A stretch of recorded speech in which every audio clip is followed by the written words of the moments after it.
Excellent. I'm going to record to the cloud because I think it's going to be a big file. Um, so I will offer optional live classes throughout the summer because this course goes the entirety of the summer. I don't think you start your second class until the second part of summer. So we should be in good shape with regards to that. But the way the course is laid out, and you'll see it tonight, it's all front loaded. Anything I add will not be extra work on your part. It'll just be additional pieces that I'm finding that may support you or may be helpful. But everything for the course is already up and there. We try and do that for most of our classes so that, particularly in the summer, so that as you have summer schedules, you have a life, I have a life, we can have a little bit of a life. So you're going to be welcome to work ahead. So this course, the previous program coordinator taught this course, and she's fantastic, and she's built a fantastic course. And so I've made a few modifications. But if you've been in a leadership role, you may have heard this before. Don't make any major changes for a minute. Feel it out. So that's what I did. But I want to just preface that with, as you go in, you're going to sometimes see a video, and the video will not be me. It will be the previous coordinator because she did a good job. I watched the videos and I thought, well, this is as good as I'm going to do. It's probably better. So I left some of those videos up, but I will in between, I will add some of my own videos and things that I'm thinking about that I think you should know, particularly now that I'm really getting a handle on what this course is about and what we think you need to know at the other end. So this course came about. It wasn't always part of our program, but one of the things that we recognized when students were getting into heavier writing and close to their dissertation, or maybe even started their dissertation, was sometimes students didn't have a real handle on literature reviews and what that means to do a literature review and what it means to do a thorough literature review, what kind of articles are good articles or not great articles. I know that a few of you, even in your interviews with me and with other folks, talked about topics you already knew, sort of a general topic, but I bet there's just as many of you that have no idea what your topic's going to be yet. And so I want to say a couple things about that. It's great if you know what your topic is and if you stay with it and that's your topic the whole way through. That's fantastic. But it's okay to change your mind too. You want to have a topic that you can be married to. You'll hear us use that language often. It needs to be something that you just love it so much that there's just no other topic that you're interested in doing. And so you may know that right now, and you may not, and that's okay. So part of this class is to get some exposure to some topics, some ideas, to talk with your cohort, your colleagues about what their ideas are. To do this program is heavy on collaboration. So you're going to have some collaborative activities that you're going to do together. You're going to have some things that you're going to do on your own. So one of the things that I'll do with the optional classes, it may be that we're just all going to get online, and whoever attends, we're just going to be online that night working on an assignment or writing. And we want to get you in that habit of doing that kind of activity early on. You'll hear us throughout this program say, oh, we're going to have a boot camp this semester. We're going to do a boot camp, and that's to get us moving ahead on some writing. Or we'll say, we're going to do a writer's workshop, or we're going to take a retreat. We're going to go somewhere. And if you want to go with us, that would be great. But what we found is even just sitting online together and working, like for example, tonight, I've got two computers going at the same time, one just so I can see you, one so I can manipulate and move things around. So we do a lot of that in this program. And certainly Dr. Axoy and Dr. Williams are pretty skilled in those areas. And so I'm learning as we go along on some of that. But as I said, I'm a fan of flipped classrooms. That is my teaching style for sure. It's how I teach all of my classes, because I think part of understanding adult learners is you have a life. And so I would imagine some of you may hang on tonight to tell me when you're taking vacations and when you're going to be out of town and when you have a heavy work project occurring. And I imagine those things will happen throughout the program. I too have a pretty heavy workload, and I'm going to take a really good vacation this summer and get to a couple concerts this summer and do a couple fun things this summer. And I want you to feel that you can do some of those things too. Um, Work-life balance is tough. It's hard to find, but we will do our best to find it. So, any questions before I share Canvas and talk through? I'm going to start with the syllabus. Okay.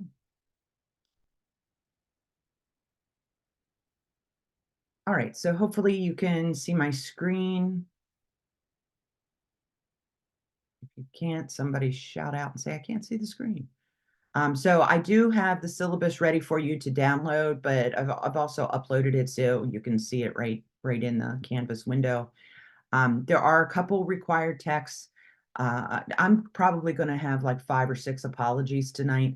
I know some of you were looking, going to the bookstore, trying to find the texts. Um, these were not listed there, and you're going to get a way better price if you just go on Amazon and buy them. I have my copies of both of these. And one of the things I want to say to you about the APA manual, there's a couple different pieces with the APA manual that you may find you want to acquire. I have the APA manual book, and you'll hear us reference that book. It's referenced in this class, where you can find specific information about citations and references, particularly. But there's also a lovely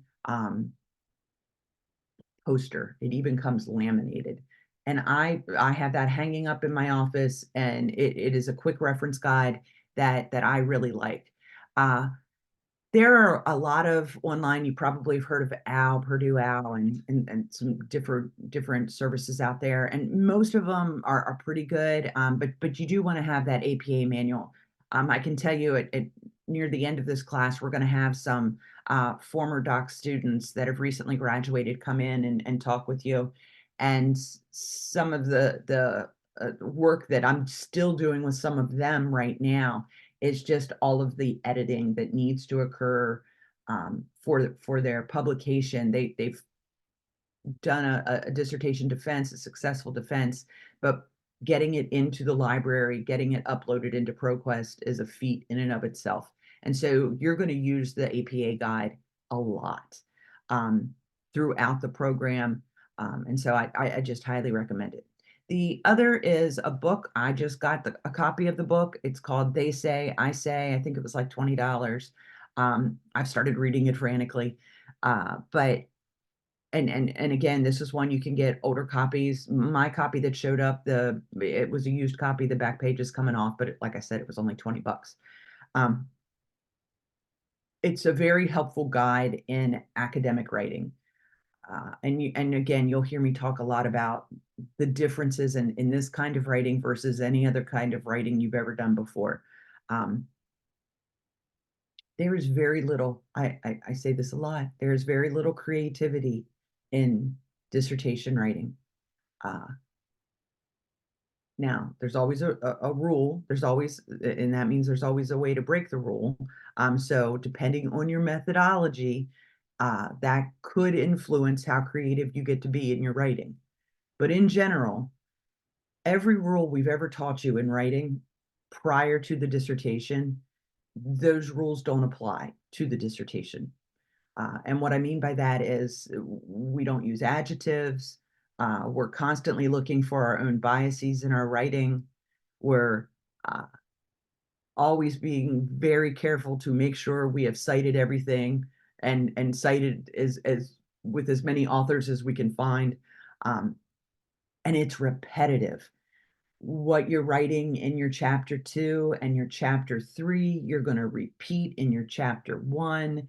You will hear me throughout this program say, don't ever start with chapter 1. You start with chapter 2, and then you get your 3, and then we go back and write 1, because it's completely dependent on your 2 and 3.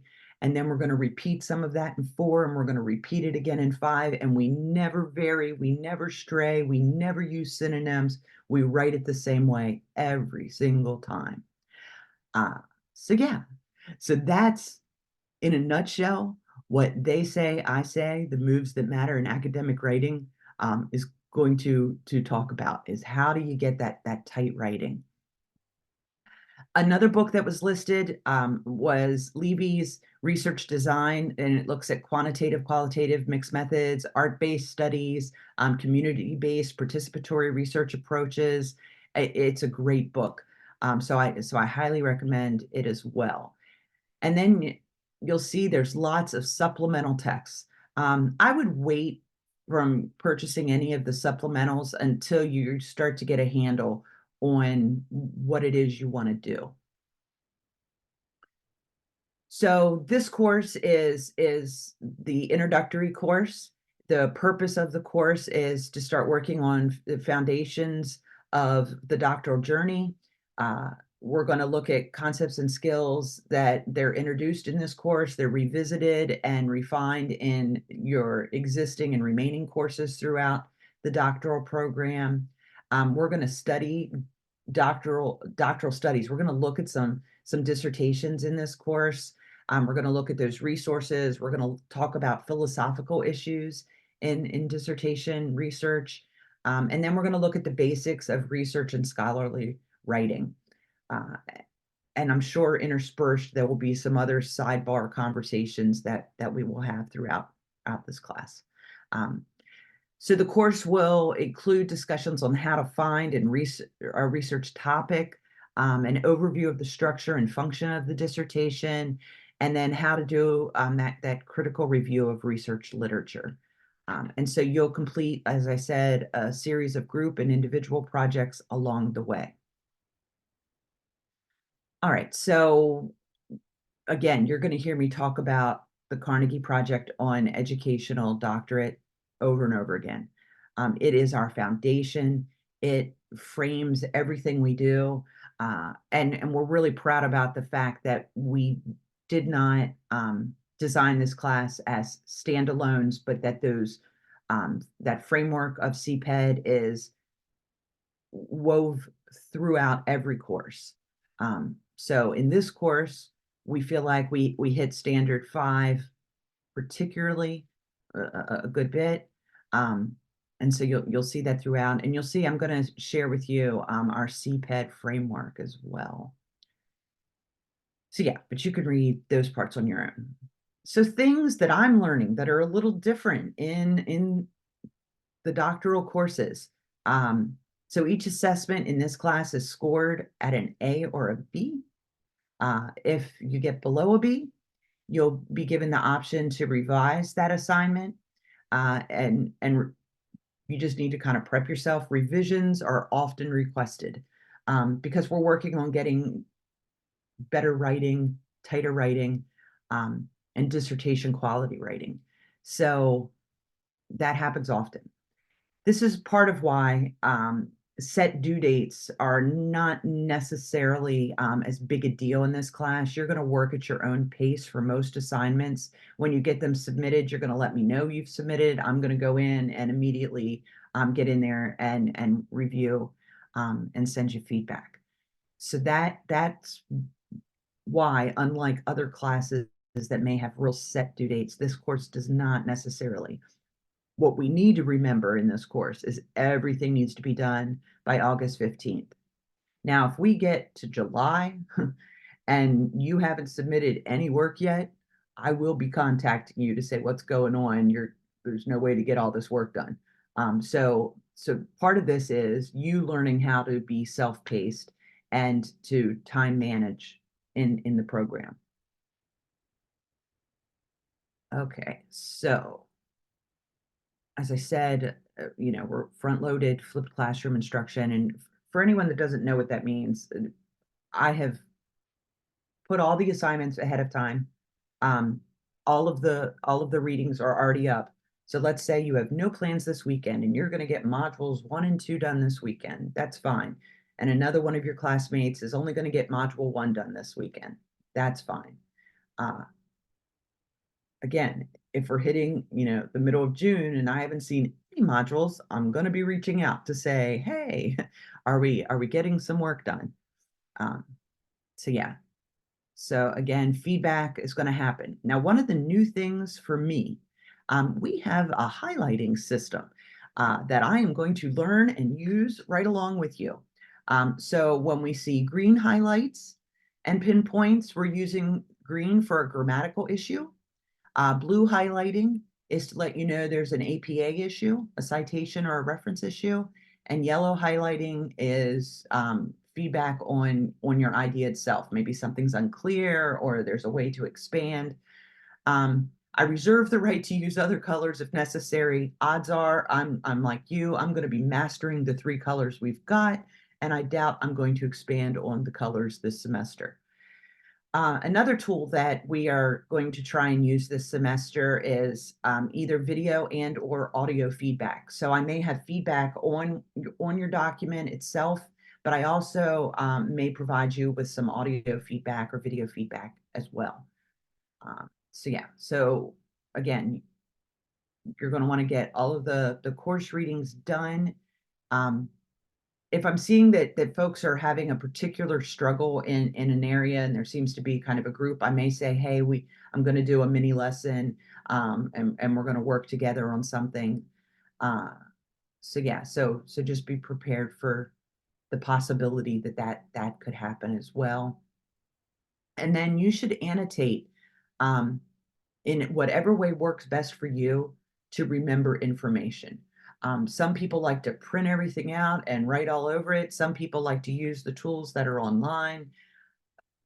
I think it's most important that you find the tool that works best for you.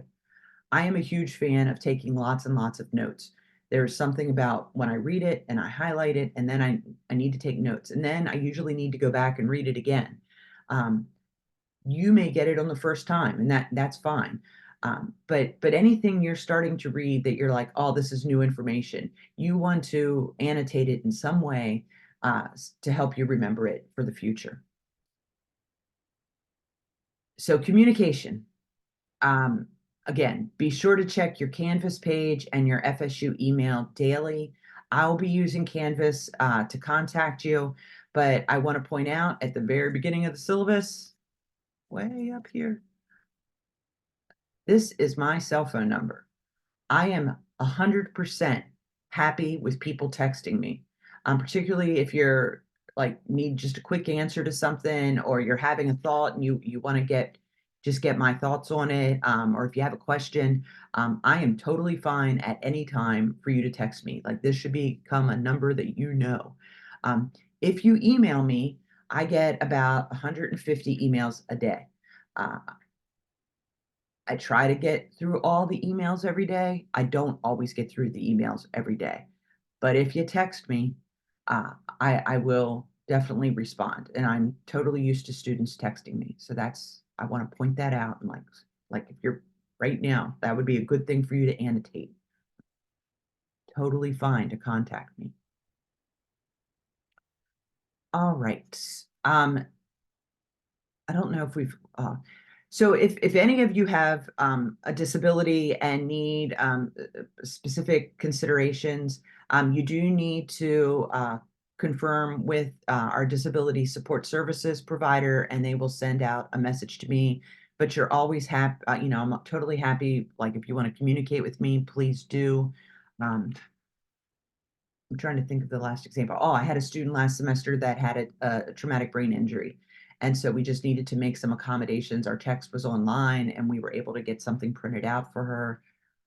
So, just let me know if there's something I need to know.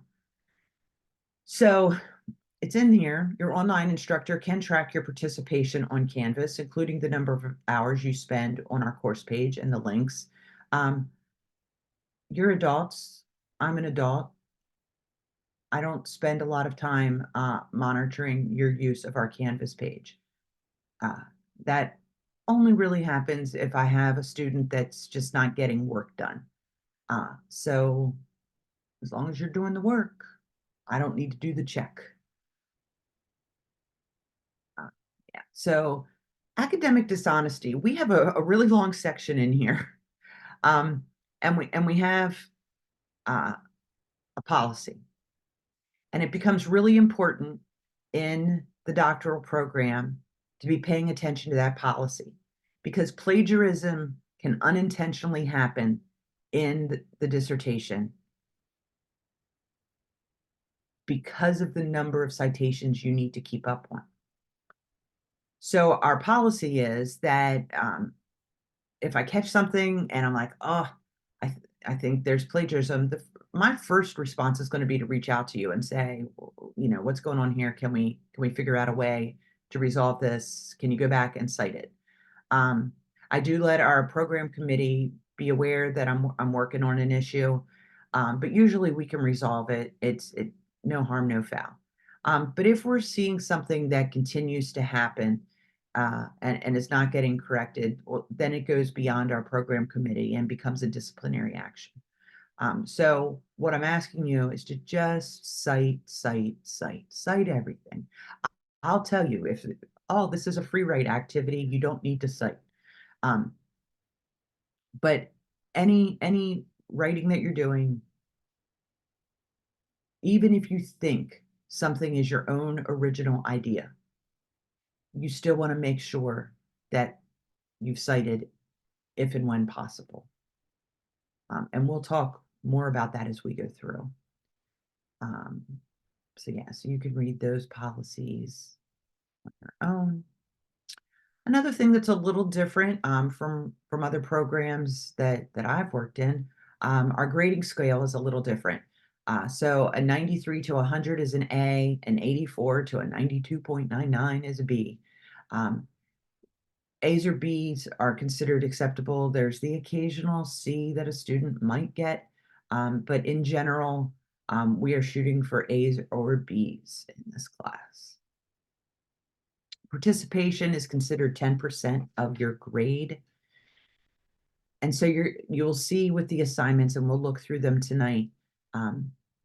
There's assignments that are called 2-pagers. There's assignments that are called group assignments, and then there's a few other assignments. So assignments for this course have been divided into individual, group, and required. For individual assignments, you will choose from 5 choices of assessments. So I have them listed here. Assessments 1, 2, 4, 5, and 7 are considered individual assessments. And from those 5, you're going to choose 3 that you will complete. And then for the group assignments, 3, 6, 8, and 12, your group will decide on 2 that you're going to complete. And then required assignments that we must do are 9, 10, 11, and 13.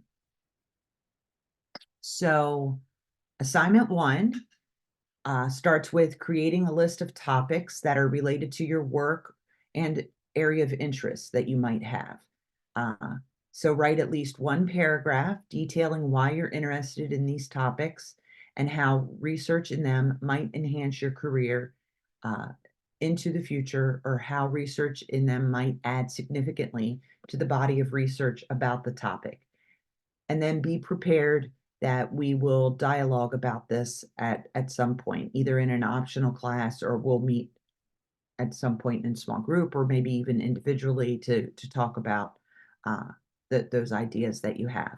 But this is just a beginning, a starting point to start thinking about what it is you do and what it is you might want to do and what you might be interested in.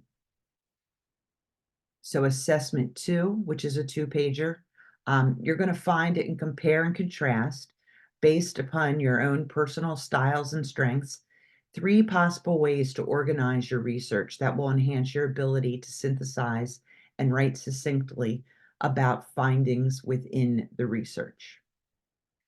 And assessment 3 is correctly write references for instructor-selected sources using APA 7th edition guidelines. So I will provide a series of sources, and then you're going to organize those sources into a reference section using those APA guidelines. So it's a practice. And if you notice here, that assessment 3 is a group activity. Assessment 4 is a 2-pager, and you will describe a 3-chapter proposal and the major components of each chapter. Assessment 5 is another 2-pager where you will write a reflection on a self as writer, a self as academic reader, and self as an academic writer. So how to develop where these identities in you, and when you started the course and where are you at now, And then what specific or concrete measurable goals can you set for yourself for these areas in which you know you need improvement?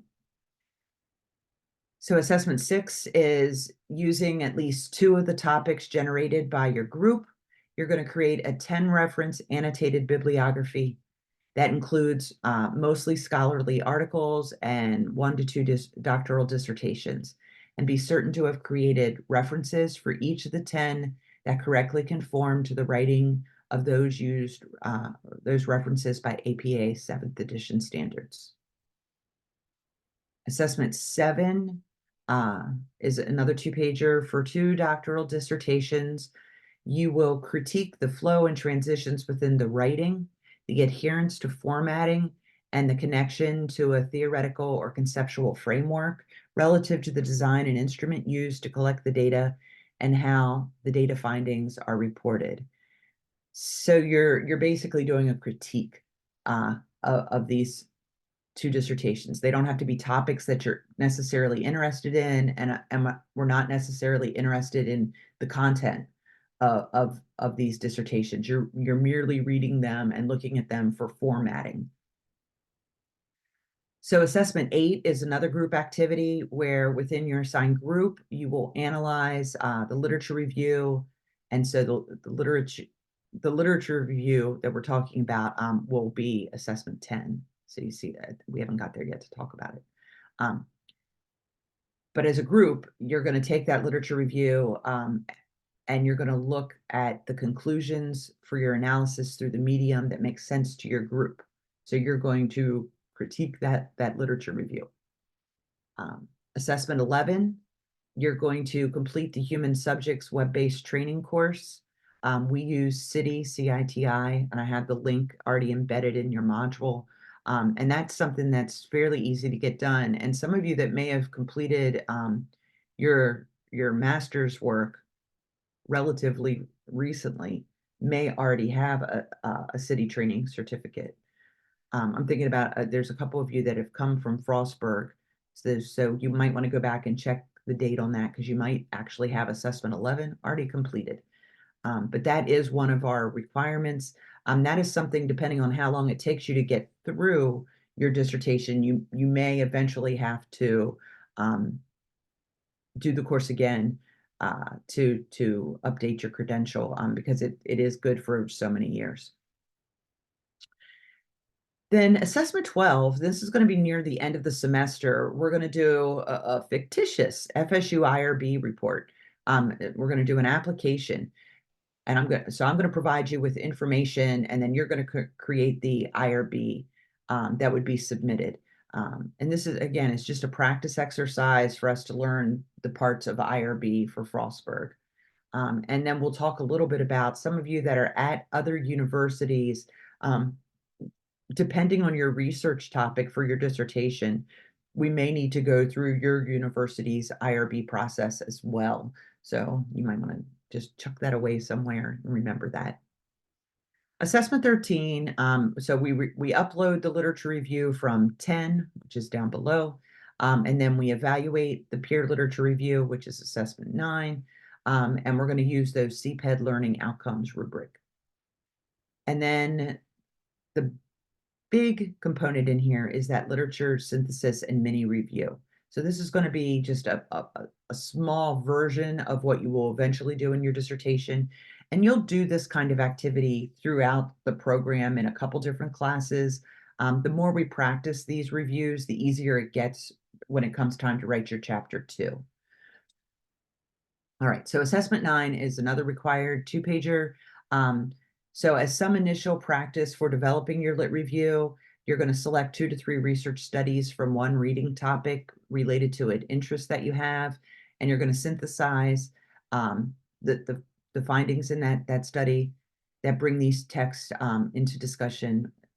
And there is a rubric on Canvas that I will show you for that.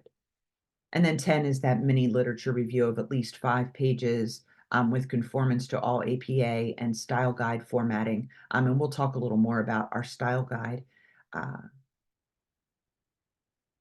And so when you do that, It's one of the 5 topics you've selected as an area of interest. So you see, it goes all the way back to that assessment 1 where you're thinking about topics you might be interested in. Okay, so that's that. So I've got a schedule laid out here of what's in each module. So what readings are attached. So like for module 2, we have these readings. They're all already embedded in our Canvas. I'll show you that next. And then the activities that you will complete for each area. And so I'm not going to run through every one of these. But yeah, so it's all pretty much laid out there for you.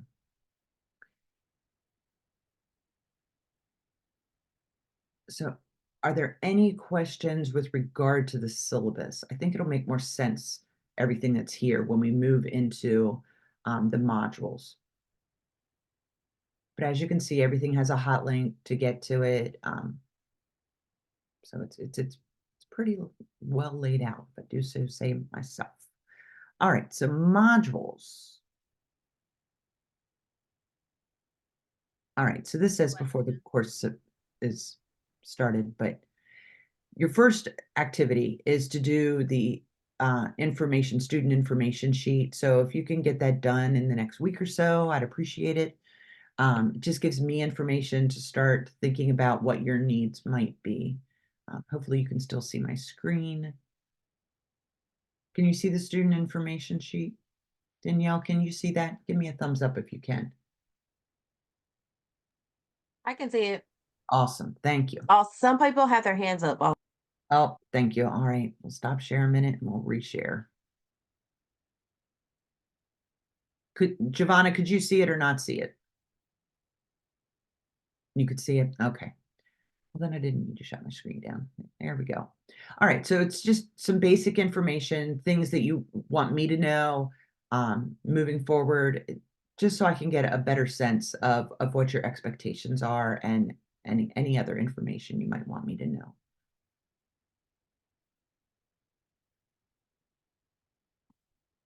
And we've done the syllabus overview. Okay, so I've talked a little bit about CPED, but I want you to see that we do have the CPED framework built into the course. So at any time when you need to review, you can go there. There's a handy dandy poster that I've got it uploaded here, but you can also click on it if you want to download it so that you have easy access to it. But everything in this program is framed around these ideas. You'll hear us talk a lot about equity, ethics, and social justice to bring about solutions to complex problems of practice. That is another phrase you will hear us talk throughout every course, this idea of problems of practice. That is very specific to an EDD. It's what makes an EDD a little different than a PhD, where you're talking about theoretical issues. In an EDD, we are working professionals and we are looking at problems of practice almost always, not 100%, but almost always that impact our workplace and impact either the job we're in or the job we want to have. So another principle that guides us is preparing leaders who can construct and apply knowledge to make a positive difference in the lives of individuals, families, organizations, and communities. This becomes particularly important when you get to the practicum.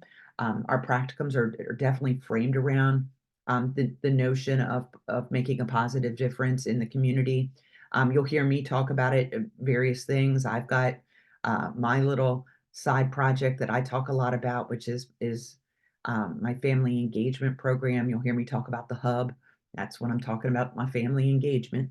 So this notion of preparing a leader that is making a positive difference and being able to look at yourself and say, okay, where am I making those differences? So we'll talk about that a lot again throughout all of your coursework. We also want to make sure that we're providing opportunities for you to develop and demonstrate collaboration and communication skill, thus the collaboration and group projects, to work with diverse communities and build partnerships. It's amazing to me. It's one of my favorite things about the EDD, the outcome that has happened with every cohort I've watched. I've been involved at least as a dissertation chair for many years. And there are people in this cohort that you will work with for the rest of your life because you will find that you have projects that overlap. You have resources that you can share. And so we get really excited about the idea of you making those connections with your cohort colleagues and with all of us. Again, we want to provide field-based opportunities to analyze problems of practice and use multiple frameworks to develop meaningful solutions. We really hit on that in the practicum. And then the program needs to be grounded in and develop professional knowledge base that integrates both practical and research knowledge, that links theory and systematic and systemic inquiry. So again, that is a concept that is just in every course that you will take. And then emphasis on the generation, transformation, and use of professional knowledge and practice. Again, you're going to find that through every course.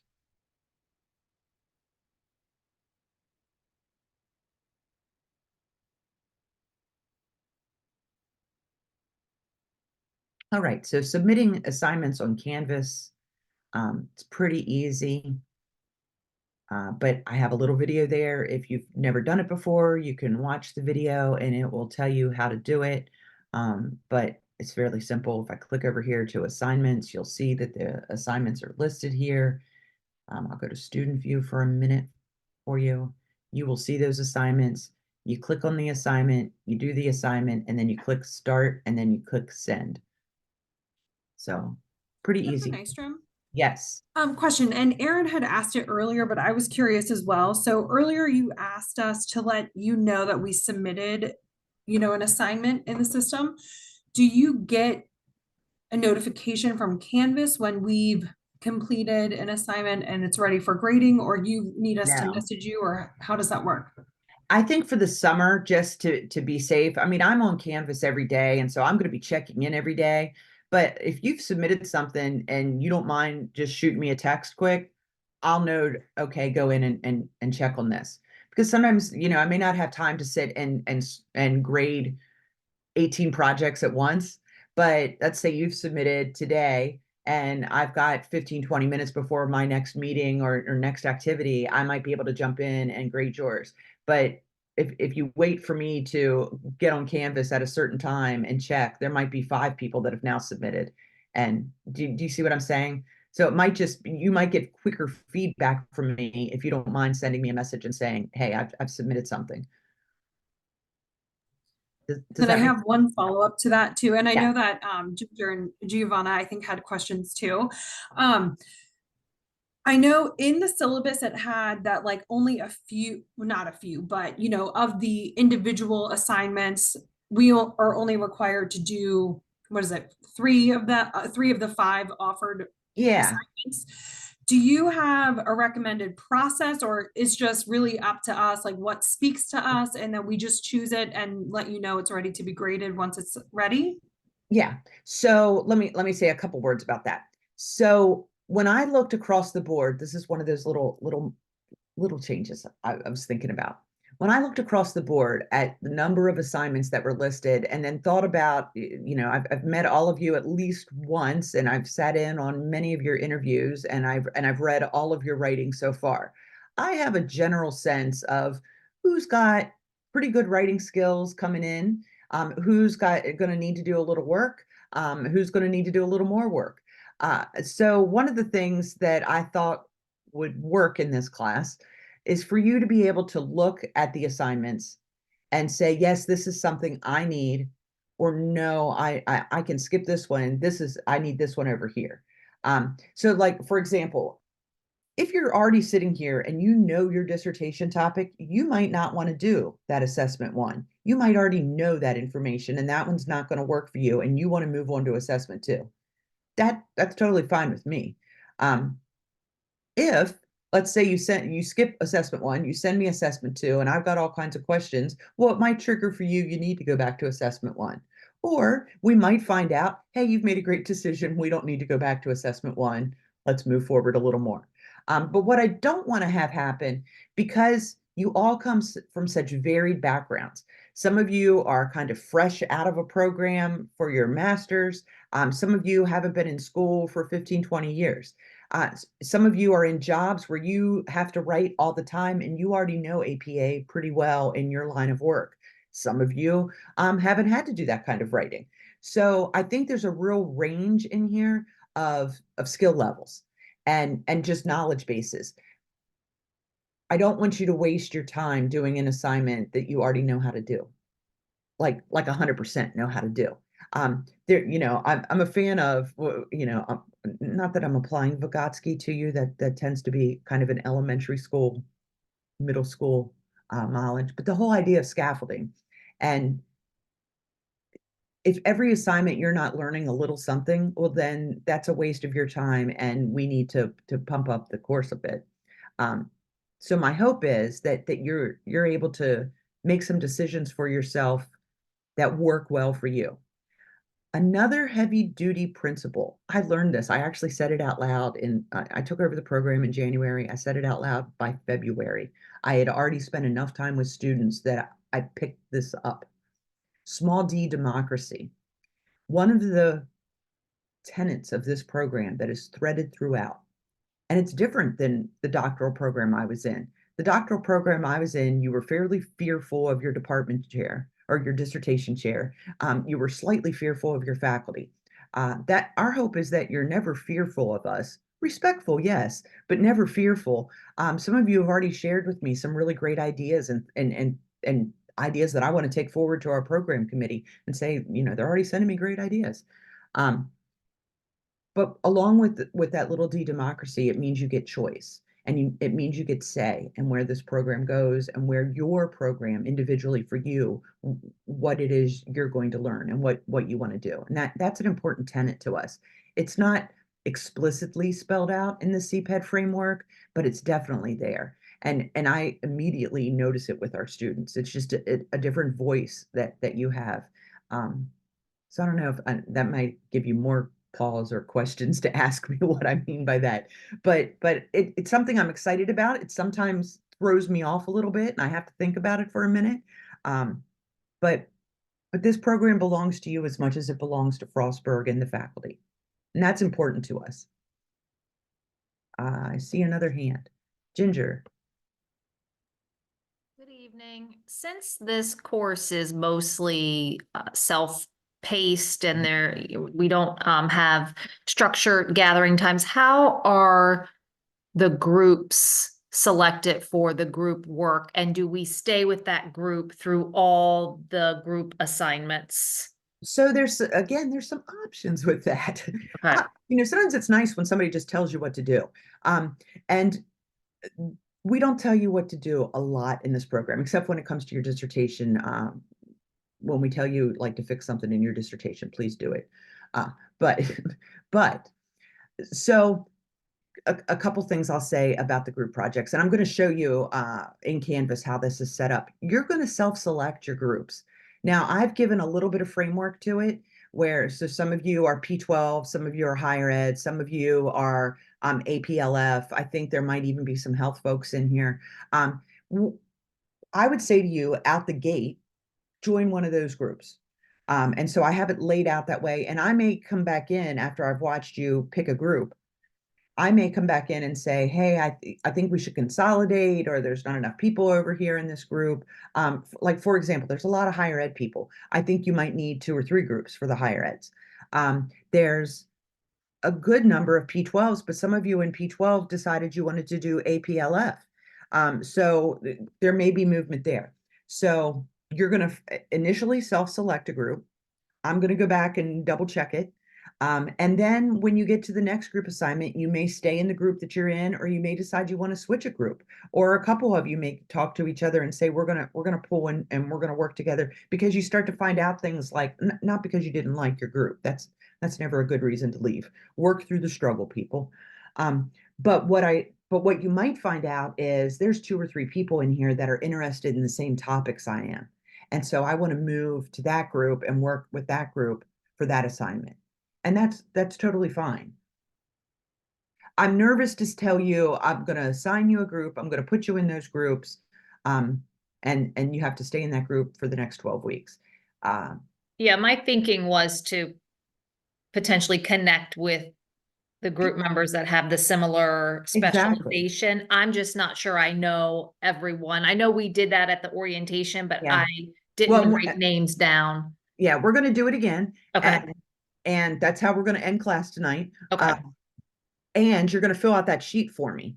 And so when you fill out that sheet, I'm gonna have a real sense of what it is you're interested in so that when I look at the group, I can say, hey, I see 4 of you have the same similar idea. Do you want to go into your own group? I can make another room. Um, so so yeah, I mean, there's a little, back and forth. There's a little, I hate to use the word messiness, but there's a little bit in getting ourselves settled in where we want to be and who we're going to work with on what project. Um, there's also the human factor in these group projects.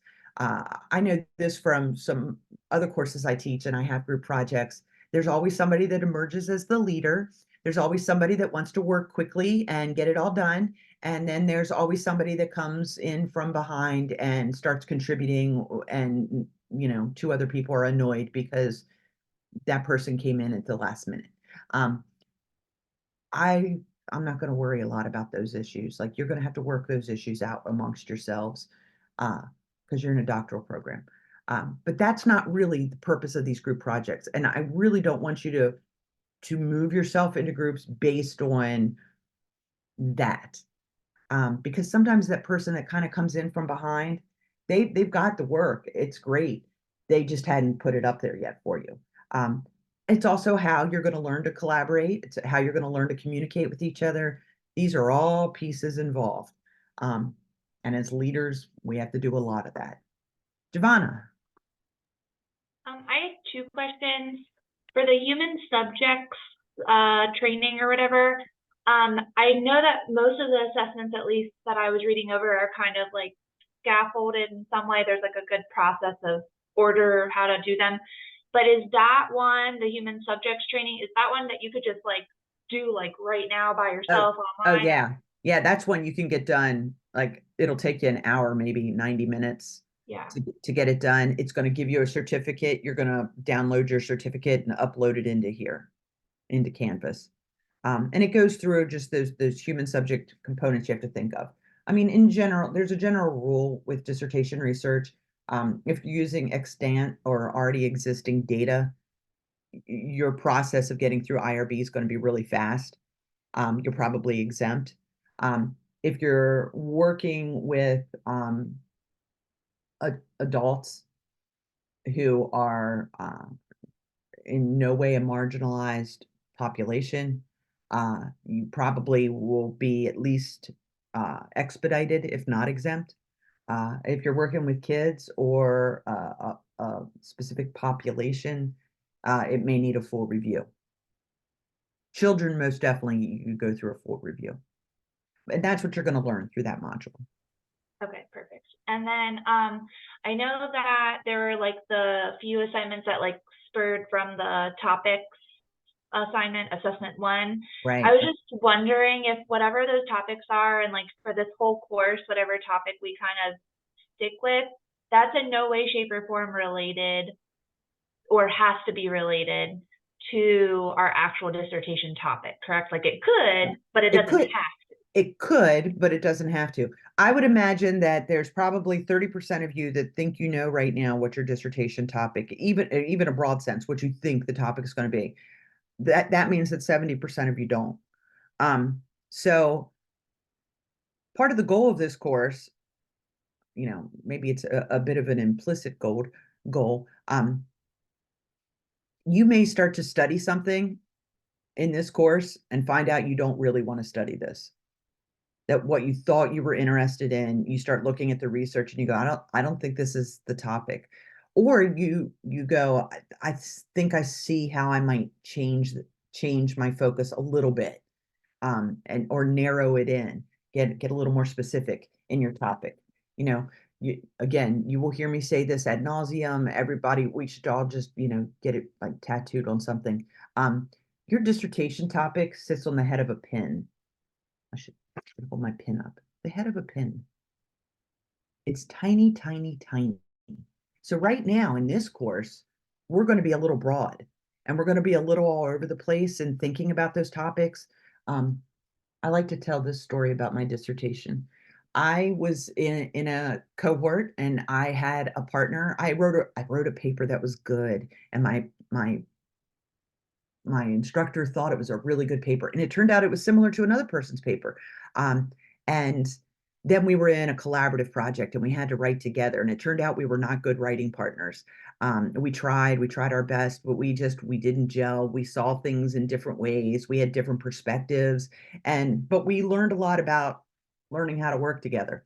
Um, but the overarching topic was disproportionality of African American boys in special education. That was the overarching topic. It's still an issue today. It's been an issue forever. It needs to stop being an issue. That could be any one of your topics. Any one of you, please pick up the mantle. However, in doing the reading, I just kept coming back to that there was this disconnect. There was white middle-class women as teachers, and look around just our room right here. I'm speaking to the choir. There was white middle-class teachers teaching Black boys. There was a disconnect. There was something going on with that. So I started researching that and thinking about that. And I finally landed on, well, what does teacher training look like? And by that time, I was working at Frostburg. I was ABD. Oh, the worst thing in the world. Don't stay ABD long. And so then I started thinking about, well, how do I know that I'm doing what I'm doing? And so this study that started way big about disproportionality of African American males in special ed became all about teacher education self-efficacy. How do I know that I'm teaching these students what they need to learn? So you can see how it went from very, very broad to incredibly small. It was about me. So yeah, right now you're going to be in that incredibly broad stage. And then we're going to work to get it narrow and narrower, narrow. And then finally you'll go, this is the topic. This is it. Does that make sense? Yeah, thank you. Sure. Any other questions before I go back to module talk? Oh, Carolyn. Hello. I had a quick question about something I read in the syllabus. It doesn't have to do with assignments though, but Sure. I don't want to miss it. Sure. Under equipment required, did I Yeah. see something that it says that we need to purchase it by the end of the course? Task stream. Yes, that. What Ah, is that? task stream, the bane of our existence. Yes. Don't purchase it yet, because I'm in conversation. We're going to have to purchase it. It's the accreditation assessment system that we use at Frostburg. And we do, even though we are a CPED university and we submit things to CPED, we do follow along with the college and educational professions, our department, and use that system. The reason I'm saying don't buy it yet, I'll tell you when. One, if you buy it right now, it will expire, and like before you're done the program. So don't buy it yet. Two, sometimes our assessment office, when the new school year starts, they change the code that you're going to need to get into the doc. Thank you for asking that, Carolyn. Because it says we'll get an incomplete if we don't buy it. Just wait right now. Okay. Just wait right now. Like, I'll Okay. tell you when. Like, I think if we can wait to like August, and then I'll say, okay, everybody buy it now. Here's the rest of the information. But I'm nervous if you buy it now, like it'll count the summer as one whole semester, and you'll lose that in your. It's like it gives you like a year. You can buy so many years. It gets cheaper. The more year you buy, the cheaper it gets. If we buy it in August, it won't start that year. If you buy it now, like before August, it'll count this. Mhm. We don't want it to do that. Okay, thank you very I much. promise nobody's getting incomplete. I told you not to do it. Okay, thank you. I'll tell you when. So, all right, are we good so far? All right, a couple more things to go through, and then we'll do a little something a little more fun. Okay. All right, so I'm not gonna like go through all the module stuff. But I did just want to point out the CPED, submitting grades, accessing grade and feedback. Everything's going to be under the grades link. That's where you'll get it. When I give you feedback, if I've done a recording, it'll like you'll be able to click on your project. It'll open it up. You'll see the link to click on. It's all pretty easy. I don't know if anybody needs me to go over the navigating online modules because it's pretty simple. You click on module and you go to the module you want to work on, and then you click on all the little hot links and you read all the assignments. It's pretty. I'll show it to you, but it's pretty simple. Dr. Nystrom, I noticed not all the modules are released. They will. Okay. The couple that aren't, I just wanted to after tonight. Got it. So yeah. But you will have everything after tonight. So you can see module 1, the class materials are pretty hefty the first activity out. They do get a little shorter after that. So you'll see for the rest of them, the reading will be at the top, and then it'll go into the module itself activities. And everything is set up, and like even your assessments are listed there. So yeah. That's pretty simple. But yeah, so I've got module 1 and 2 open. After tonight, I'll start to open the rest. I want to make sure that we have the most accurate FSU style guide uploaded into the course. And then and I cannot forget to talk to you about the Canvas course, your cohort page. So yeah, so do we have any conversations, concerns about just the way Canvas is set up? You know, if you get in here and you're confused, just message me. But I think it's pretty well laid out. All right, I want to show you one other thing. This is not completely built. I started working on it with our tech person today, but it will be built pretty quickly. New student view.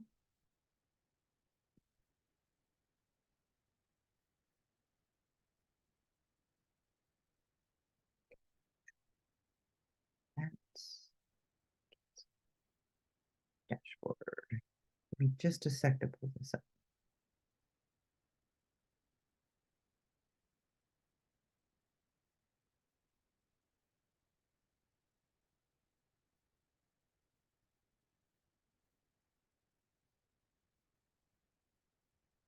And share screen. All right, so every cohort that we have gets a cohort page. And so you too will soon have a cohort page.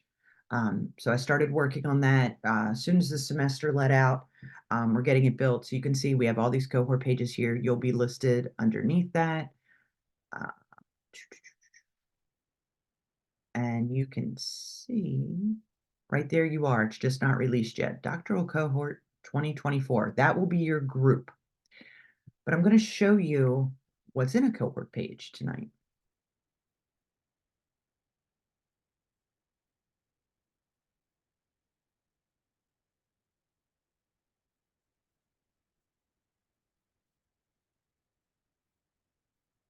So I've got yours loaded. What you're going to get from me next is an invitation to join this cohort page. So it's basically built already. The last thing I have to do is load all of you into the page so that you have access to it. So that'll be the next step. You're going to get an email and it says, or when you log into Canvas, you'll also see there'll be a notification at the top of your screen that says you've been invited to join, and then you just accept. But we use this page. We will put all kinds of announcements on it all the time. These are some old ones. I'm gonna cut some of these out. But we'll post here all the time, different activities, different things we're doing for you to see. We may have a discussion that's going on that we post something. You'll be able to post general cohort questions up here as well. But what's really important for you to see is you're also going to upload a lot of forms as you go through the program here. So once you get your coursework done, And so we'll start working on this, believe it or not, in about a year and a half. You'll start doing a dissertation credit planning form. So you'll upload that here. And then you'll be picking your committee. You'll upload that here. We'll go into degree candidacy when all of those things are happening at the same time, which is pretty exciting.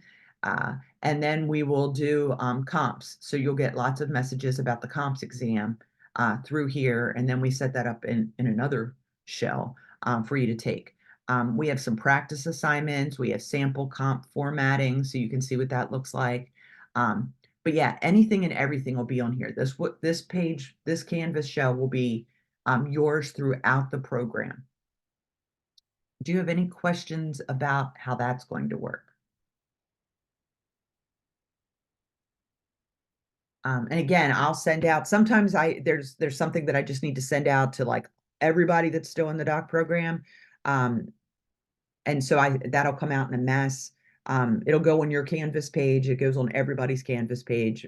But it might be kind of a general statement, something that's going on, like it's time to register, or do you have your dissertation credit form in, or something's happening, or we're having a writer's workshop, or we're all going to meet to go on a hike.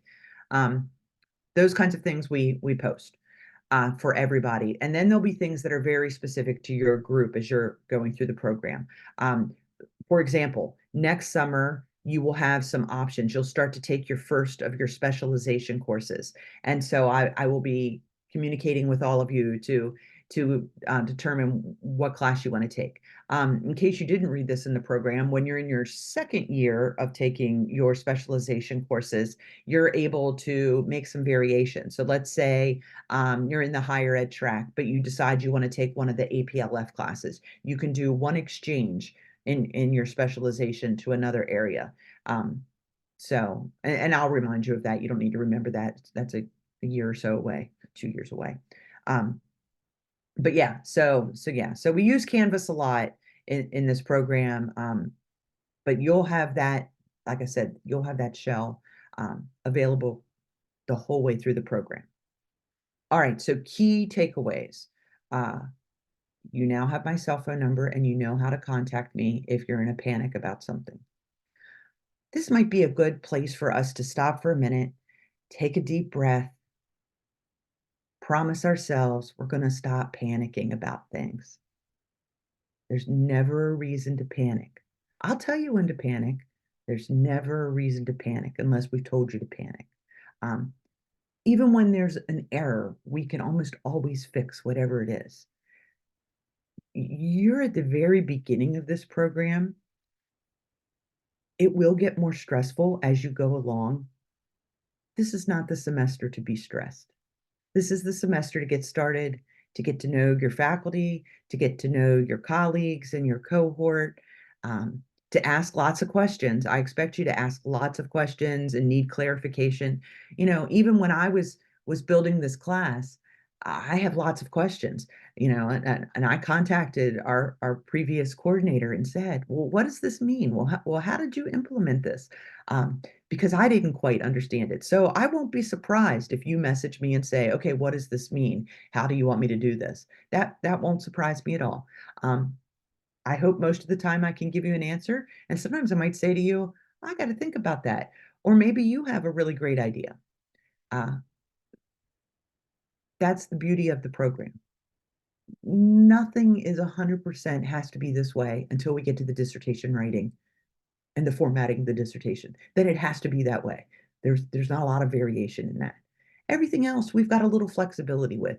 So I hope that gives you comfort. I suspect my type A people are feeling a little stressed with those words.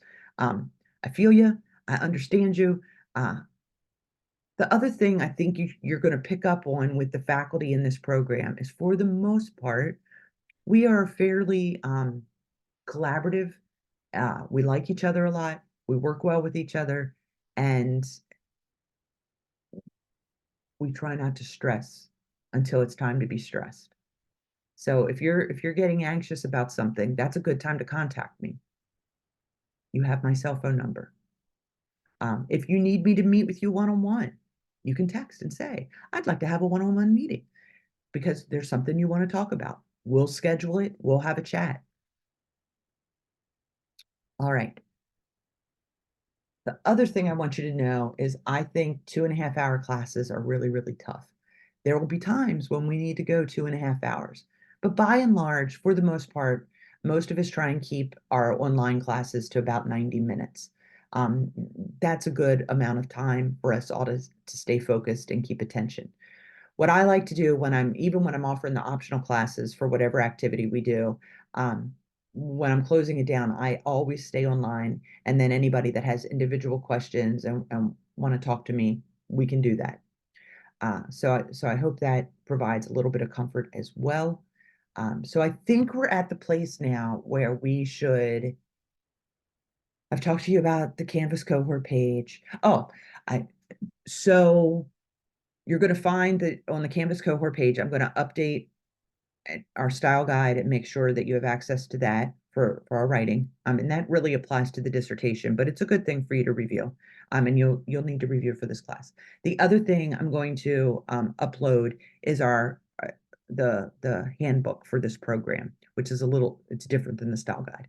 And so that'll give you a little more specificity about the ins and outs of each semester and what we're going to try and accomplish, what we will accomplish. So I'm going to upload that as well. I will send you an announcement and say, hey, I've put that up there, give it a look. I probably will say to you in one of the optional classes, I'll tell you ahead of time, but hey, if you want to come to optional class tonight, I'm going to go over the handbook for the EDD program. Then you can decide, I've read it, I think I understand it, or hey, I want to come to class, I want to hear what she says about this handbook. So yeah, so those are kind of the big pieces coming up. I'm working right now with the students that are starting dissertation credit hours. We're working on getting them in their sections and with their dissertation chairs. When I get that work done, I will start working on making sure everybody's registered for fall. So that'll include all of you, making sure everybody's in the appropriate classes for fall semester. I just like to double check and make sure that it's spot on and that we're good. So yeah, those are the big things coming up. Are there any other general questions? I'm sure after we get off, you'll think of something. Feel free to either put it on the discussion board in the general questions, or you can text me. If you text me something and I think, oh, the whole group needs to know that, I'll go to the announcement board and say, somebody asked me this, here's the answer. So yeah, like I said, that seems to work well to get a quick answer. All right, so somebody said, I don't remember who everybody is and what they do. So maybe we can do a little bit of work about that right now, which will tie into that first 2-page paper. If you're thinking you're going to do that 2-pager, this will be the pre-work for the 2-pager. So I told you a little story about my dissertation journey and how I got to my little tiny topic. It took me a way long time. So I know some of you are like, I'm going to be done this program in 3 years. Well, let me tell you, you better have a topic by the time we're getting near the end of this class. 3 years is tough. I like to start saying that early and often. I'll say this early and often. 3 years is tough. 2 years of coursework. That means that by the end of your second year, you need to be on a path of having a proposal, 3 chapters of a proposal. And I give this example. You finish up your coursework that May. You will have done your first practicum that May of your second year. It leaves you the summer to have those 3 chapters written and ready to go to do a defense in early fall. If you don't do that defense in early fall, you will not have time to do your research, write your chapters 4 and 5, and get to defense by May. So again, my type A friends in here, you're going to leave class tonight and you're going to start making a timeline that's like sitting in front of your face all the time so you can remember this. But that's the pace in which you've got to go. I think it is, no, I'm going to change how I'm saying this to you. It's not that I think it, I know it, because I've studied our data and I've studied our completion rate, and we have a high completion rate, but it's not always in 3 years. We have a really high completion rate at 4 years. Really high. It peters off a little bit at 5, and then we've got those stragglers at 6 and 7 and 8. One of our goals in this program, one of our faculty goals, it's like big, bold print in my face all the time, is I want as few of you as possible to have expended all of your dissertation credit hours, and now you're having to sign up for 1 credit at a time every semester till you're done. Because what the data is showing us is that when you hit that 1 semester at a time, it's like you slow down. It gets even slower and harder to finish. So we're going to be really focused on that. We're really focused on that at the university. We've only got so many faculty that are dissertation chairs. We're all working, like right now, I have 8 students that I'm the dissertation chair for, and I've already put out word to them, any of my people that are at the 5-year mark, this is it. And they're on a plan, and we got to get done. So you're going to hear me saying that as you move through this program. Some of you are going to pick a study that you're going to need 2 years, particularly if you're doing something where you're working with a population. It's going to take you a little longer. One of the people I'm going to ask to come into class and talk to you is my doc student, Stephen Willem. I don't know if any of you are at Towson and know Stephen, but Stephen is doing a phenomenal project. And through no fault of his own or his dissertation committee, the project got slowed down. It turned out he needed to get his IRB reviewed by his school, and he's working with a vulnerable population, and he's doing a way cool project. It's an arts-based project, and he's got students that are creating art to inform faculty about their disability and their accommodation needs. It is really cool. It took a long time to get through IRB. Stephen had everything ready to go. It just slowed down a semester. And then he realized it was probably going to slow down 1 more semester, because we're not going to get to the actual art project until the fall. And then he's got to study that data, and then he's got to write it up, and then he's got to defend in the spring. So yes, you want to have a goal. You absolutely want to have a goal. And some of you are going to right on the mark. None of you should feel bad if it takes a little longer. And all of you should say, I got to keep the fire lit. I got to be moving along. Particularly in an EDD, you should be able to finish somewhere between year 5, year 4, year 4 to 6. After 6, it's like it slows way down. So we'll talk about that periodically. Probably, I'm talking about it early. We will probably talk about it often, because that is an area that we are all focused on at Frostburg to keep everybody moving along. Please don't leave tonight going, she told me I can't do it in 3 years. That's not what I said. Some of you have an idea already. Some of you are going to move right along. We just had 10 people that defended this spring, and 8 of them were 3 years. One of them was a 4-year, one of them was a 7. That's all I'm saying to you. Okay. I'm done with the heavy stuff. So I'm Jamie Nystrom. I'm going to teach this class. Right now, I'm still the interim coordinator. I hope to be the permanent coordinator. We'll know soon enough if that's going to happen.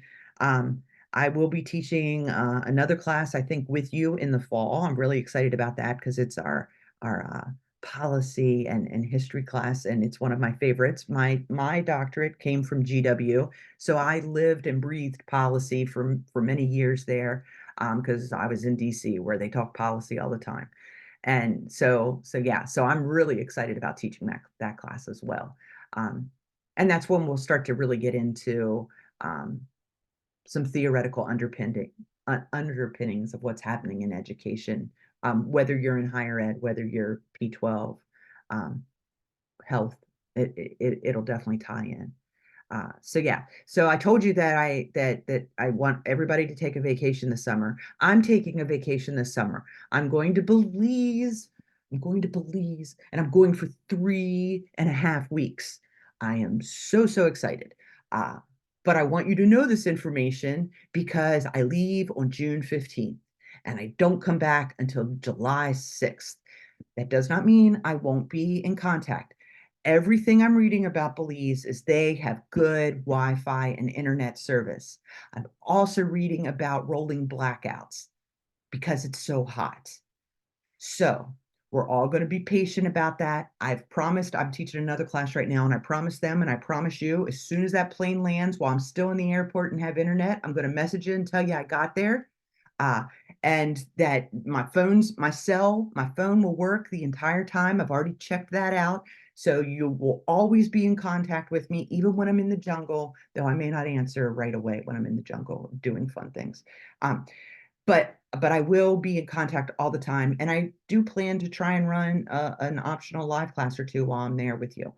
So that's my plan.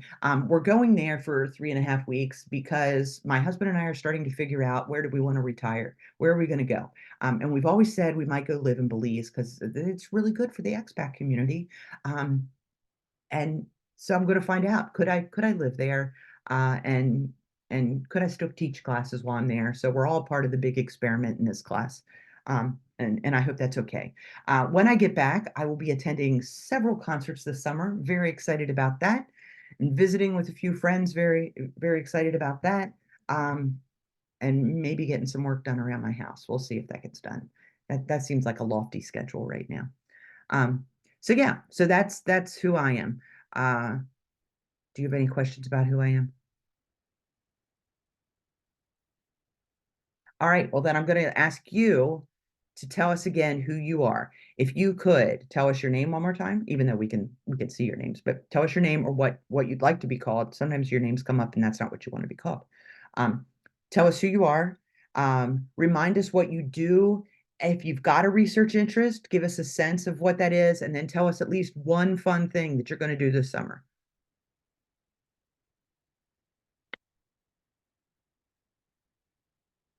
Like, I'm not going to tell you what order to go in. Pity, you get to go first because I saw you were ready. Yeah, my name is Pity Zela. I go by Pity. I'm a native of Zimbabwe in Southern Africa. I'm a special education administrator with Prince George's County Public Schools. When I interviewed for this position, I was actually in the process of buying another home while selling another one. Well, I got the new home. I live in the countryside now. I'm looking forward to raising chickens. However, I now drive 1 hour, 30 minutes to work, literally. And so right now I'm in the process of selling my former home. And I'm also working with the school system to see if I can transfer to a nearer school because I'm like, I can't do this. What am I doing over summer? I'm clearing about an acre of land at the back and putting on a chicken coop, and then going to the Amish to try to buy some chickens to raise at home. So I'm excited about that. I was born and raised in the countryside, and I'm so excited with this opportunity to recreate the African life right here in Maryland. Awesome.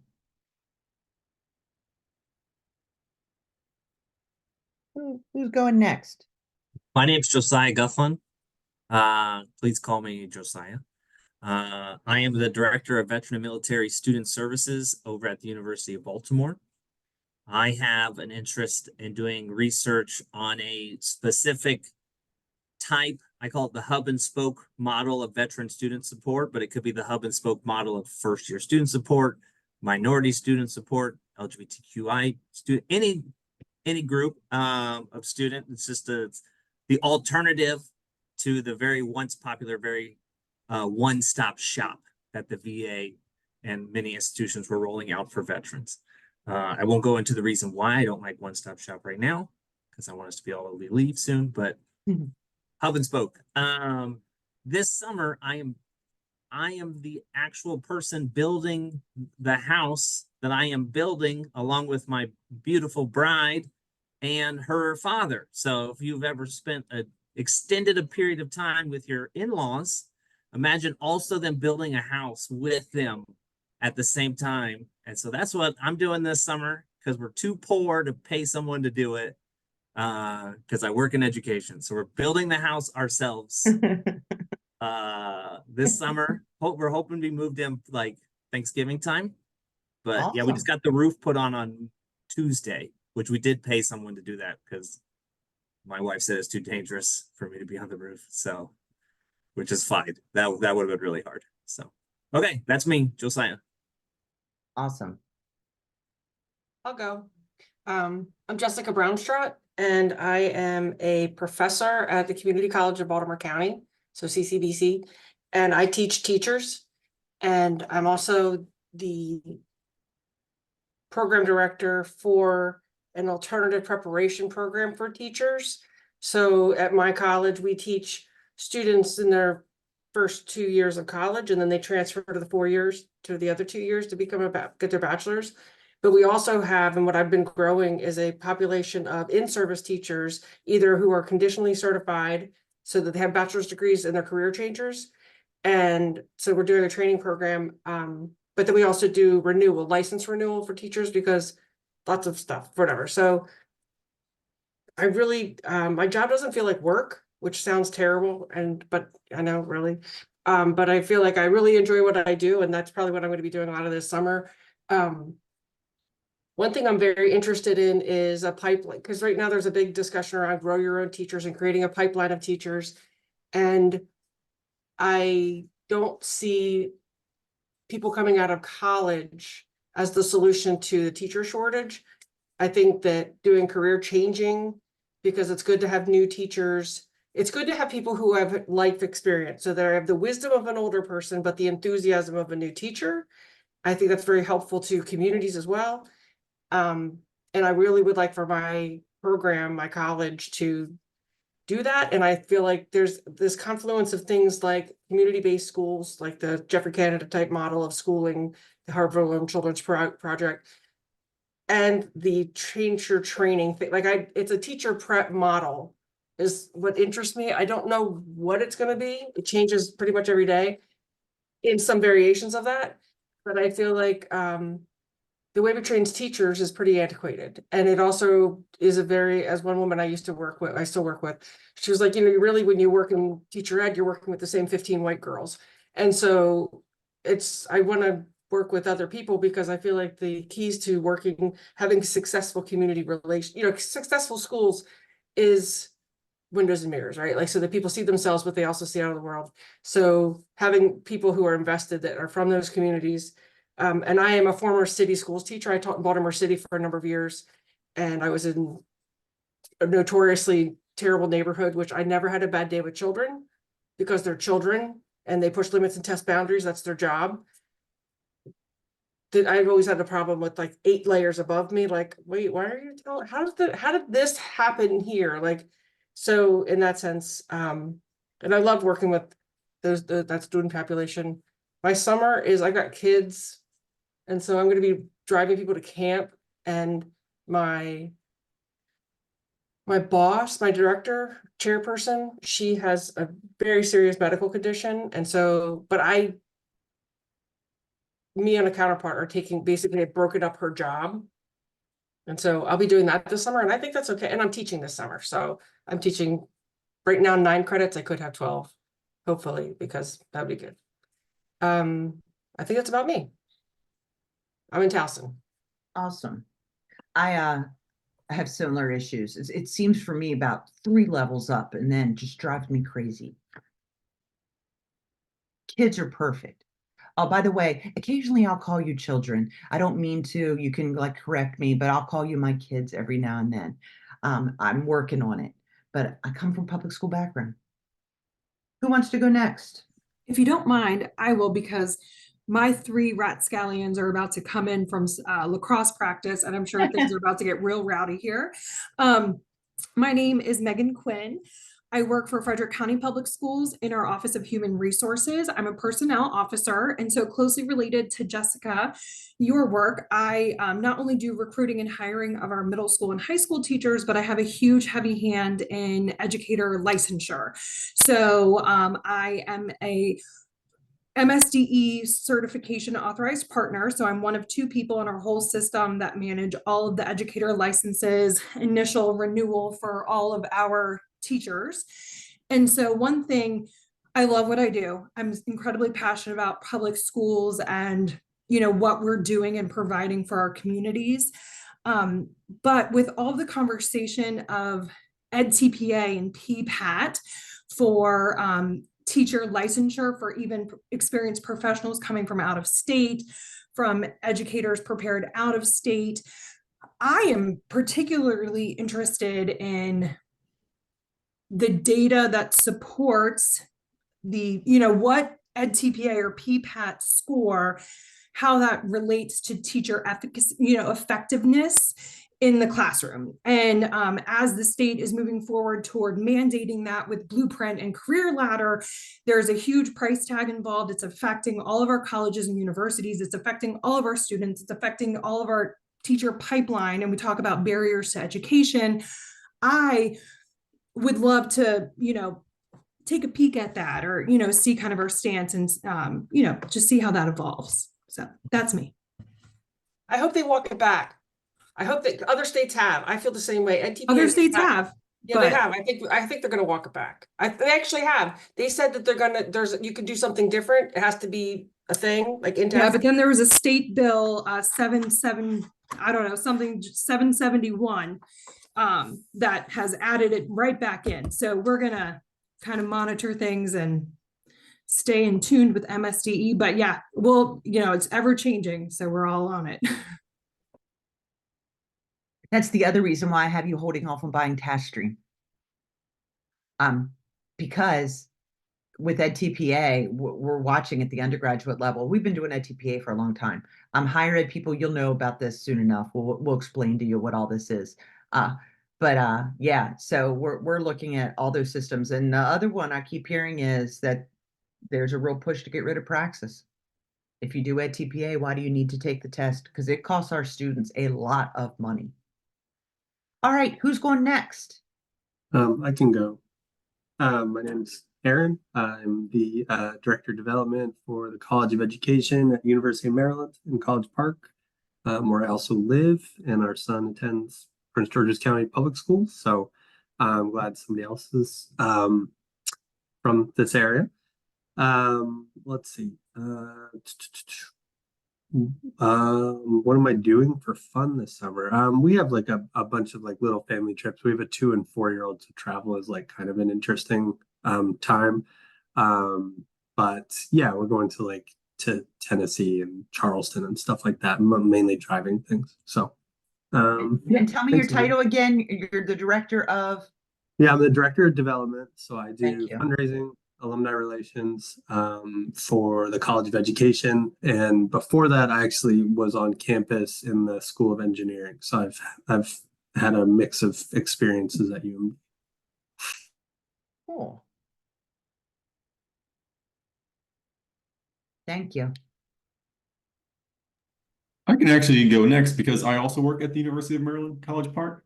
I commute actually between here and Delaware about once weekly because I also take care of my mother and have to mow the lawn still.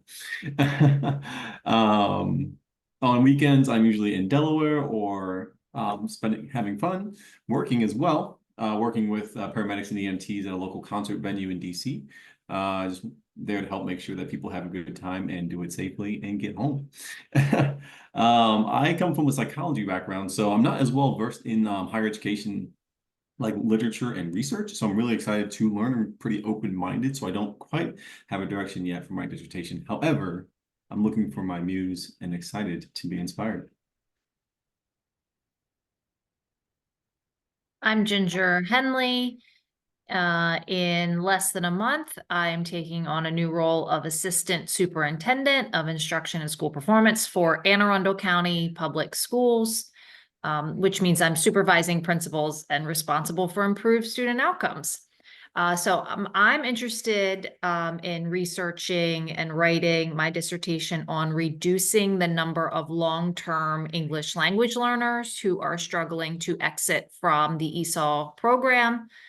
So I would like to increase the percent of students that exit and pass the WIDA assessment in the appropriate time in meeting their growth to target. So that's my interest. And then my specialization is the pre-K to 12. So if anybody else has that specialization, please reach out to me. I am also an aspiring superintendent, and I'm also your type A person, Miss Nystrom. So I wrote, or Dr. Nystrom. So I wrote on my paper here, 3 years, May 2027 will be my endpoint and my timeline, because I have goals, of course, beyond what I'm doing now. And then I'm looking forward to doing, attending concerts as well. So my husband and I are we have 2 small children, but we try to just have fun and make time for that fun. So we start actually this Sunday, we're seeing Bush, 90s alternative. They're coming to Annapolis and I couldn't be more excited. So we're seeing them on Sunday and we'll see them again in August. And we have some other concerts lined up. So I'm looking forward to all that. Very cool. I'll go next. My name's Giovanna. I think I might be the only elementary school classroom teacher, but I teach 3rd grade in Washington County. I just recently finished my master's from Hood last May and happened right back in. I only got, a little bit of a break. So I'm back in here and I don't have a dissertation topic yet, but I am very kind of type A, like Ginger. I took you one step further. I have a Canva document open. I'm going to try to create an infographic with a timeline if anybody would like it to be shared to you. I've got you to keep us on the 3-year track if you'd like to have that as a goal. This summer, I'm going to be celebrating my 1-year wedding anniversary here in a month. So we're just going to be kind of hanging out, relaxing. I like gardening, and I just recently took up running. My husband's like a major runner, and I'm trying to keep up with him. So that's what I'll be doing this summer. And I'm also APLS, if anybody is also APLS. Thank you. I could go next. Cool. So my name is Justin Ridenauer. My title is Elementary Advanced Academics Teacher Specialist, or EATS. So I am a step up. I'm in between you all, where I'm Giovanna. I'm a step up from a teacher. I support teachers. I'm in Frederick County Public Schools. Fun fact, I think Megan hired me for Frederick County years ago. I'm sitting here like, I'm pretty sure Megan's the person who hired me. I came to Frederick County as a middle school science teacher, and now I'm in this role.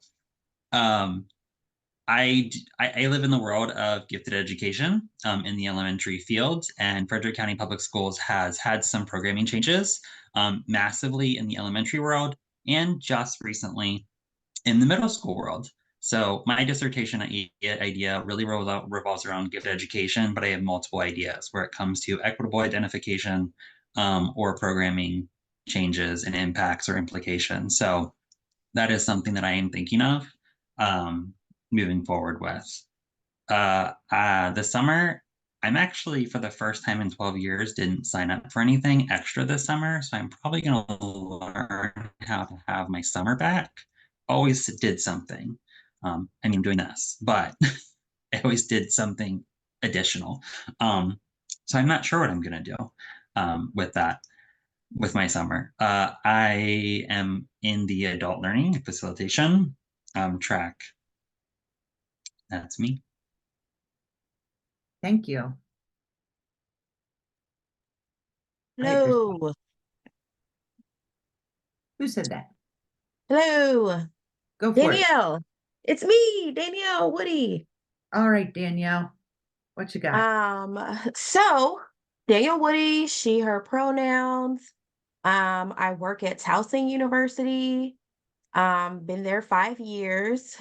currently the assistant dean slash director for student accountability and restorative practices. So basically, student conduct, we changed our name though to be like friendlier sounding, or to just focus more on wanting people to feel like it was accountability and not punitive. So basically all reports from all over, including the alcohol, drugs, academic integrity, all of those things find their way to my department. And um, fun job, since the sarcasm. So we're not the fun people. People don't genuinely want to talk with us when they have to, but usually it is a transformative experience through the conversations that we feel like are educational, and that's what we try to focus on. And so part of what I feel like I want to do with my dissertation, my topic of research, is focusing on the restorative practices piece. It's something that has been done a lot in like K through 12, but like there's not a lot of research as far as higher education is concerned. My supervisor, Allison Peer, who recently just finished this exact same doc program, did her dissertation on schools on other universities that had implemented restorative practices. And so I think I want to focus on kind of picking up the mantle from there and doing some type of research project on maybe how universities are assessing or having trouble assessing the implementation and practicing of restorative practices. So something like that. It could change, but it will involve restorative practices in some way, because I want to add that research to to my field and help us continue to grow in that area. And I wish I could say I was doing something super fun, like a trip or something this summer. But I'm not. I'm not doing anything like a trip or anything. So my mother is visiting this summer though, in July, and she was in the Navy and she's never been to Annapolis. So we are looking forward to taking her to Annapolis and seeing, the Navy Yard and getting to see some of those sites. And I have a 2-year-old who's going to start swimming lessons this summer.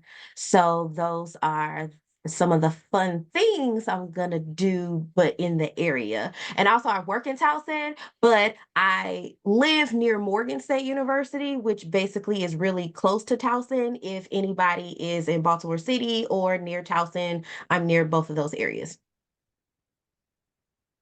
Very cool. Thank you. All right, I think we have 3 people left. I'll go next. My name is Jimmy Thran, he, him pronouns. I am the other assistant dean, but / director of student outreach and support at Towson University.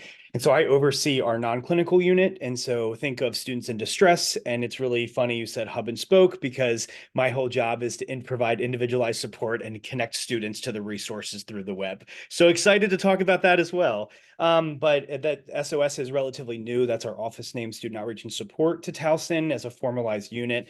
And what's particularly interesting is non-clinical units actually came after Virginia Tech. It was believed that a lot of different offices had information and there was no connection points. So offices like mine came to be, and there's no research anywhere on it. So I have no idea what the topic per se is going to be, but I know it's going to be in this area. And I'm excited to learn more with you all. For fun, it's kind of cool to see connection points. I got married a year ago, which is awesome. I also moved to the country and want chickens, so that's awesome. So I really relate to some of you all. And my partner and I moved back to Maryland a couple years ago, and we've done 45 of the state parks. So our goal is to hopefully finish the state parks in Maryland this summer. Very good.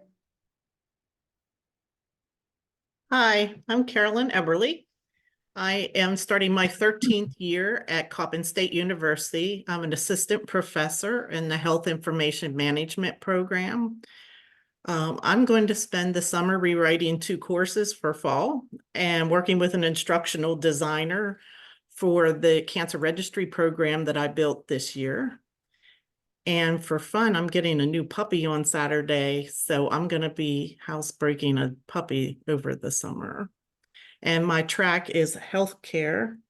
And for my dissertation, I want to look at something with faculty development versus professional CEUs.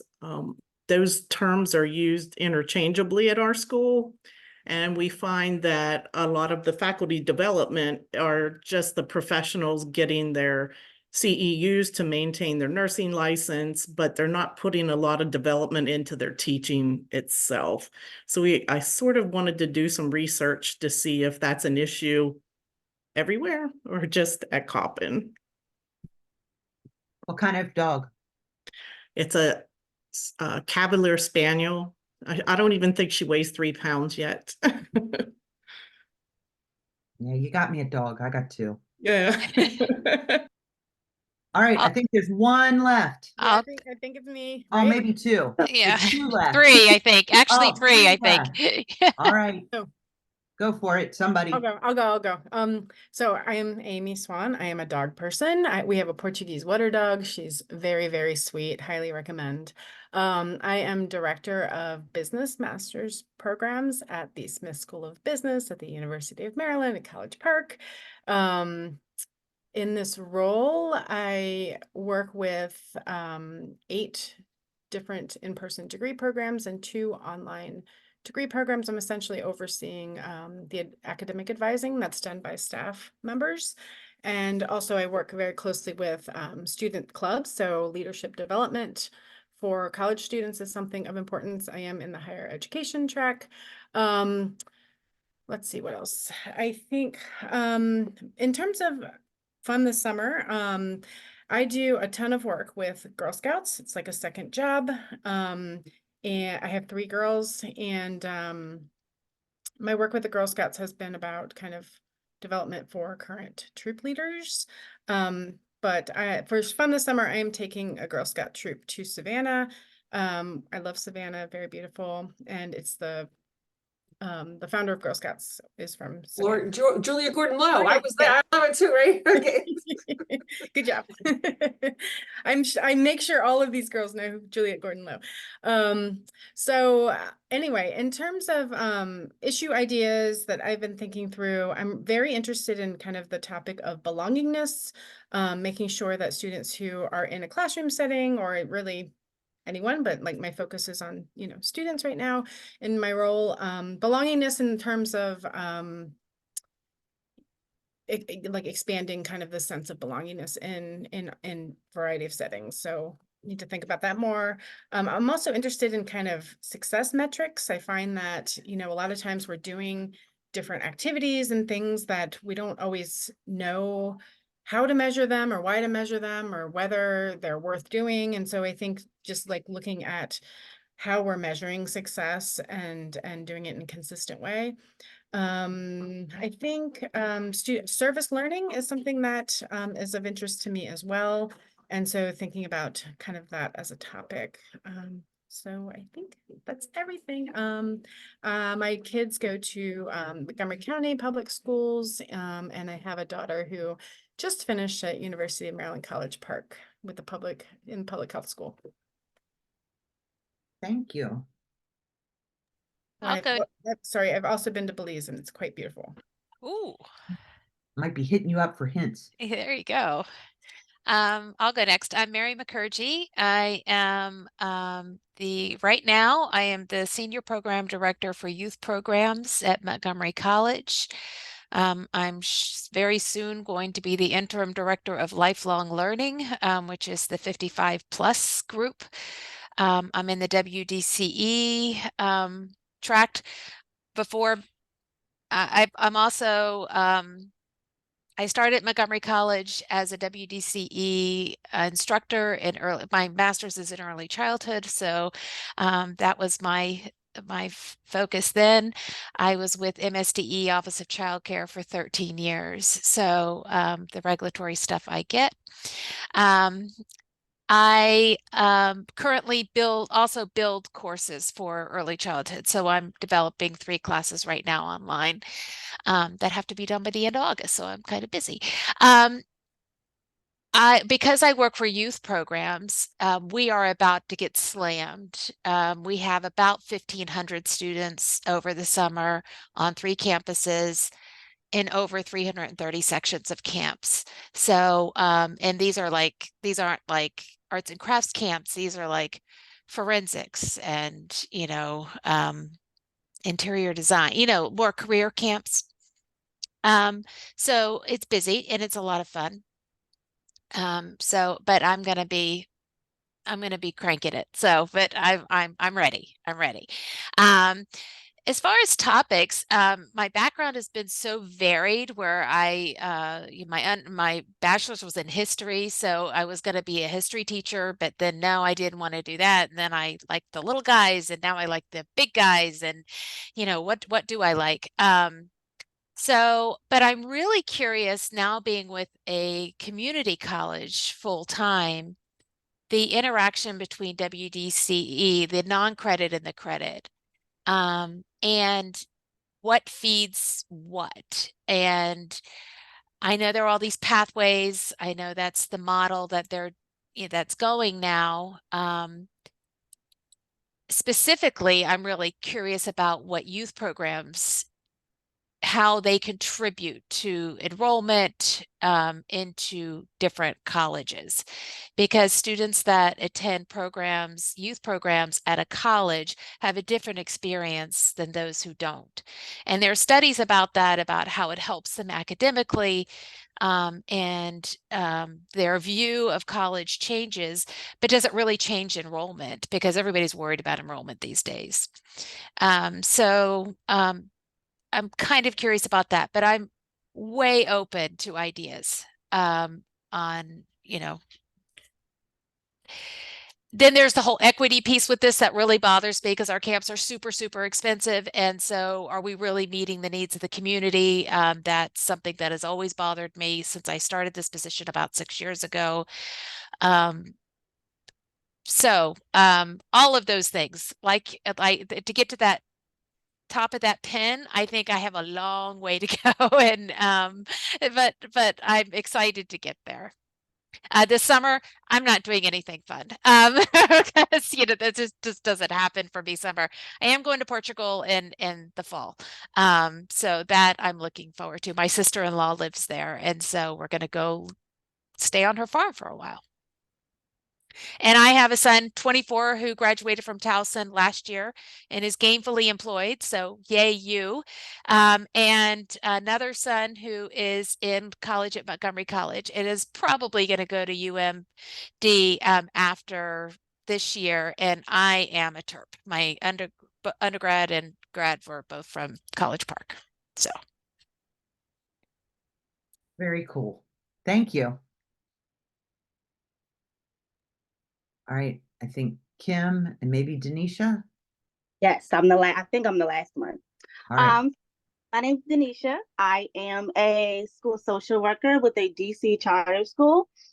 Majority of the students that I serve are of the at-risk population. So due to my school being a DC charter school, we have a high percentage of students that have been withdrawn or expelled from public school.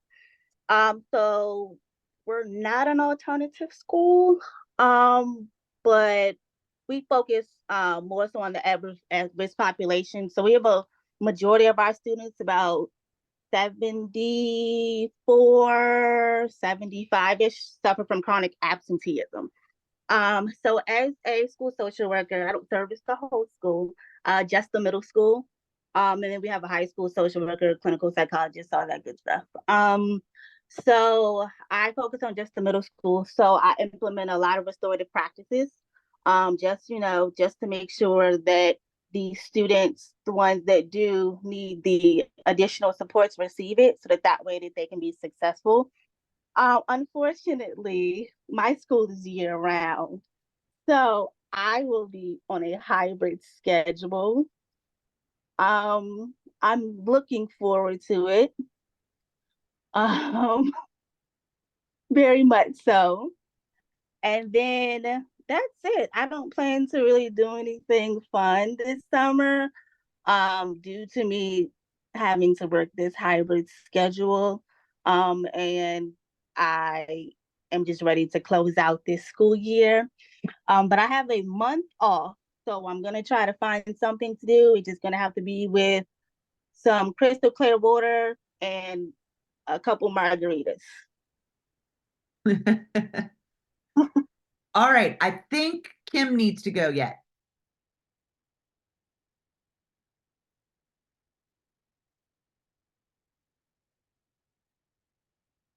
We can't hear you, Kim.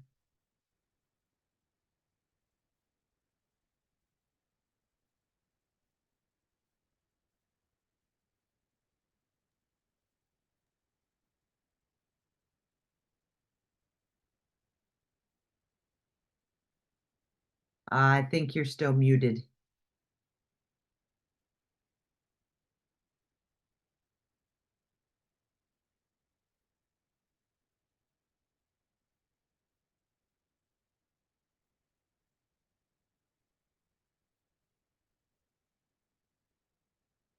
All right, so this is when we pivot, Kim. Do you want to type in the chat?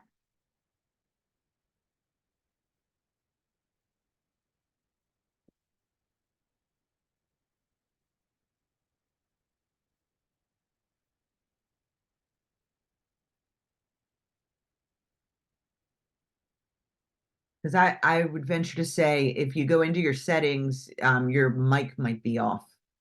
In settings, you might need to pick your computer mic. Can you hear me? We can hear you, but now I'm going to mute you actually because on your one screen where we can see you. Now try and talk. All right. I am very sorry. Okay, I'm gonna move further away because I can still hear myself. So I am working for MSDE and it is wonderful. It's a new position for me. So the fun I'm gonna have this summer is my job. I'm really excited. I work with the Judy Center and I'm helping oversee Judy Centers in the western part of our state and on the Eastern Shore. And Judy Centers are programs that help families who have children 0 to actually prenatal to 5 years old.